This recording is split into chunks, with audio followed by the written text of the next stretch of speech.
parsha is Parshas Ki Seitzei, and I say that with happiness. It's my father's Zakheim Shlita's bar mitzvah parsha, and every year, on Parshas Ki Seitzei, my father would lean,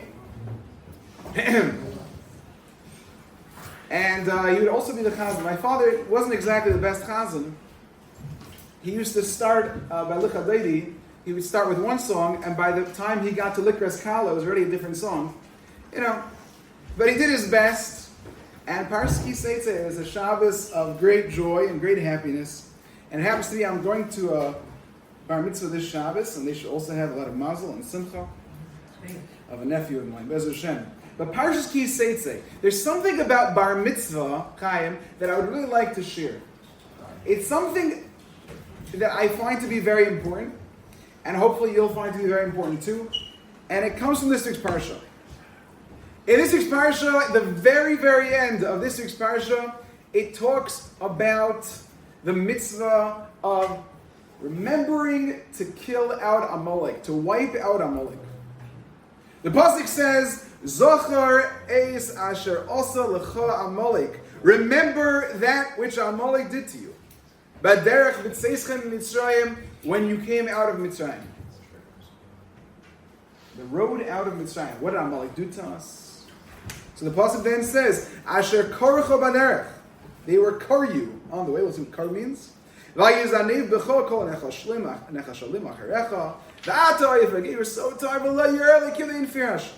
So Rashi says, what does that mean? Asher korcho baderech. If you're in this room right now, you can get a feeling of what kar means. Kar. Asher korcho baderech. Kar comes from the word cold. And Rashi says, listen to this Rashi. First Rashi starts by saying, Asher karch with the lashon mikra. It happened upon you. Coincidentally, you were going down the road and you bumped into Amalek. It happened upon you. Interesting. A lot to say about that. A lot to understand exactly what Rashi means there, but then Rashi continues. And Rashi says, the bracha lashon ker v'tuma. Then Rashi says, davar acher lashon kar. It means to be cold. The chayim.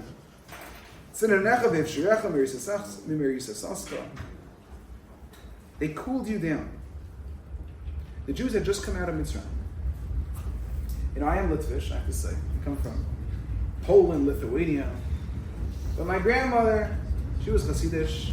And by Hasidim, they say Kalta Litvaks, but they say a Fabrenta Chassid. A Chassid that's burning. Like Meir back there, Enikel of Rebbes. A Chassid is burning. He's passionate.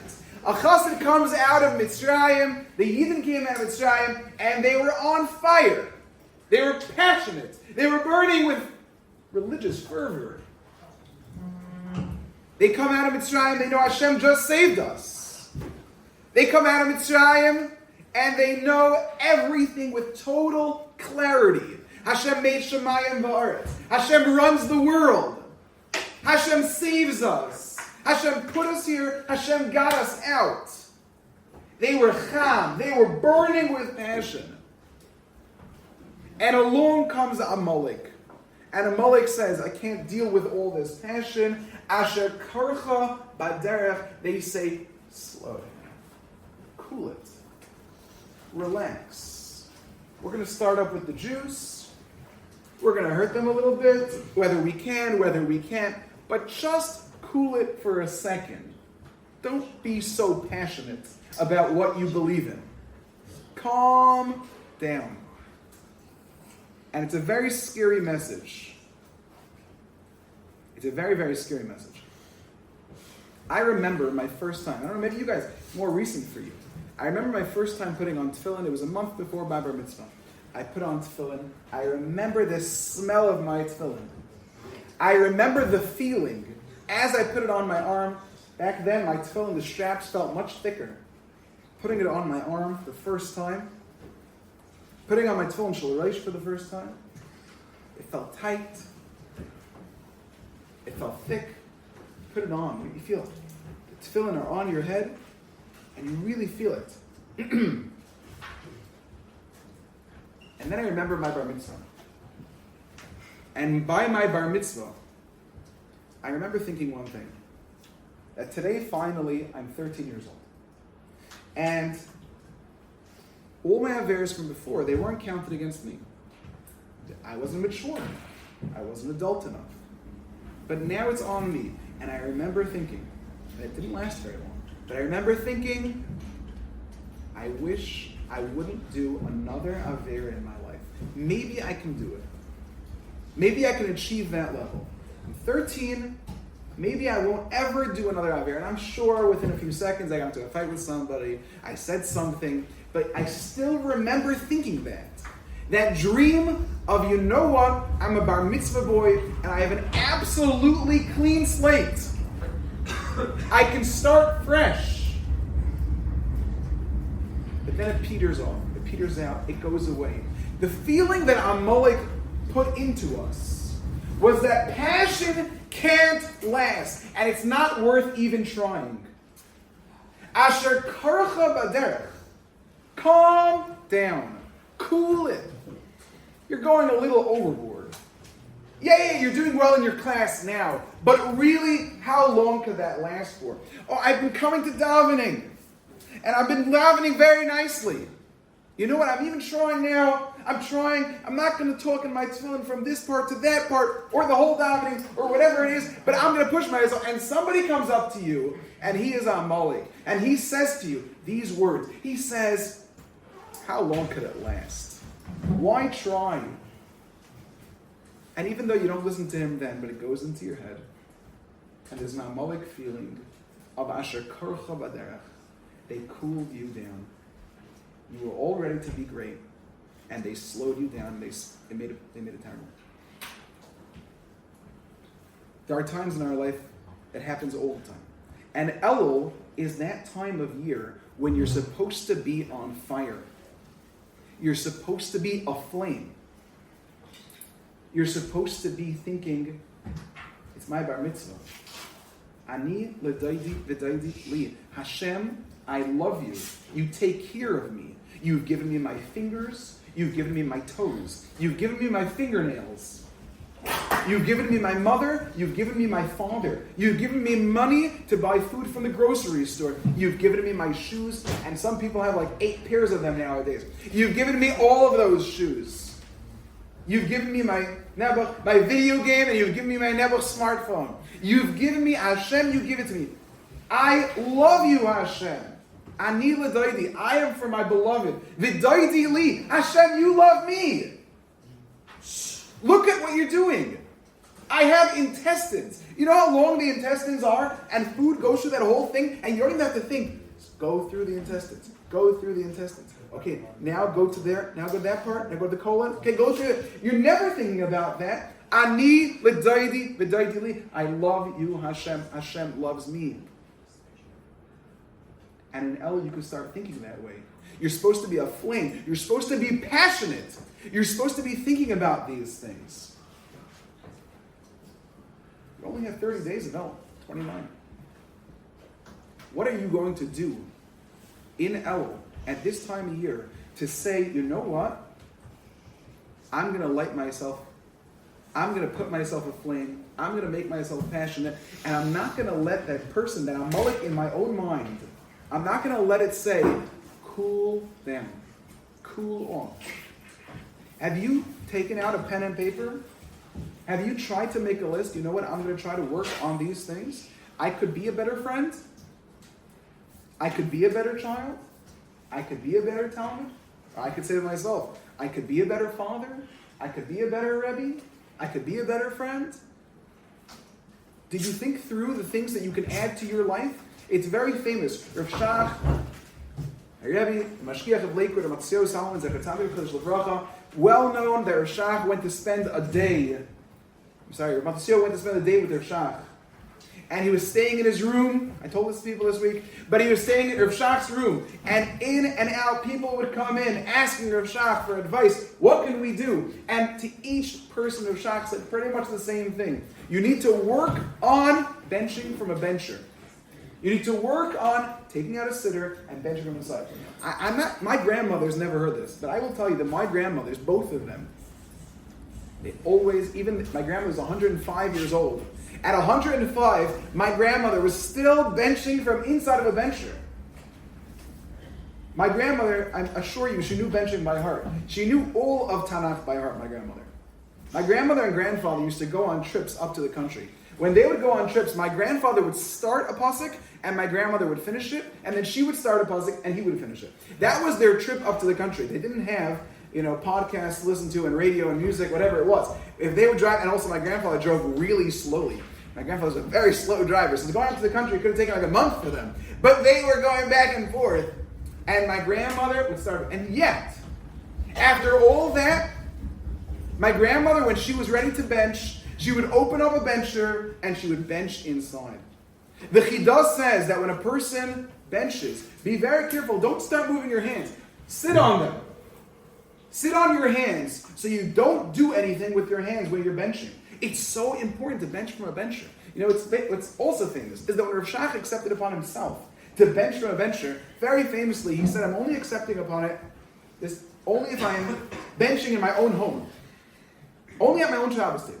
And only on Shabbos, and only by my table. That's the only time I'm accepting it. Very small Kabbalah, very small acceptance upon himself. A small thing. What small thing are you ready to accept upon yourself? By the way, whenever you do accept something upon yourself, don't make it something that's conditional on somebody else. You don't want to do that.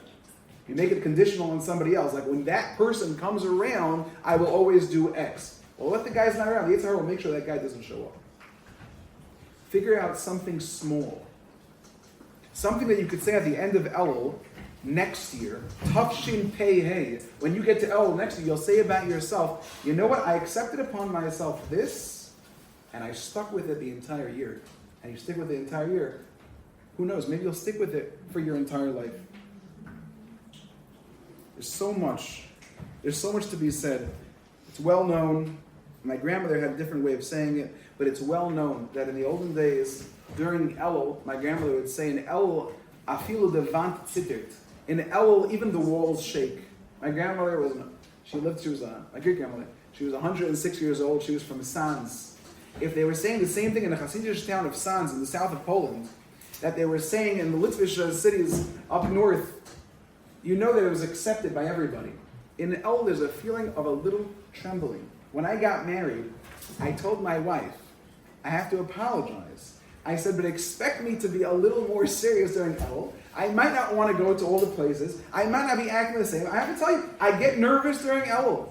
I do. I get nervous. The Gemara says, very famous Gemara, the Gemara says that you shouldn't be so nervous all the time. There was a very Talmud who was following Rabbi Zakheim, right? He was shaking all over the place. So Rabbi Zakheim told him he was a sinner. Why is he a sinner? You're not supposed to shake so much. He said, the Torah says you're supposed to be afraid. He said, no, that's about forgetting Divrei Torah. But I get nervous during Elul. Not just because I get nervous because I want to make sure that's the best time of year for everyone in Yeshiva at the beginning of the year. But I get nervous during Elul because you know what? I'm not sure I'm maximizing the opportunity. I'm afraid that Amalek is talking to me. I'm afraid Amalek is telling me, cool down. Don't be so intense. Take a step back. You learned something nice today. In 8th grade. You have an incredible Rebbe. You all have incredible Rebbe in every class. But your Rebbe says something in class. It's true. Your Rebbe says something in class. He says something which is transformative. Something which energizes you. And then there's an Amalek in your mind which says, Rebbe said something so exciting. Whether you're in 10th, 9th, 10th, 11th, 12th grades, your Rebbe says something so exciting. And you know what? I really could do that. But. Do that all together. It's Gematria of Asher Karcha Badera. Cool yourself down. Relax. Take it easy. Your Rebbe is very passionate and he made you very excited. But you know what? Calm down. Don't calm down. Don't calm down.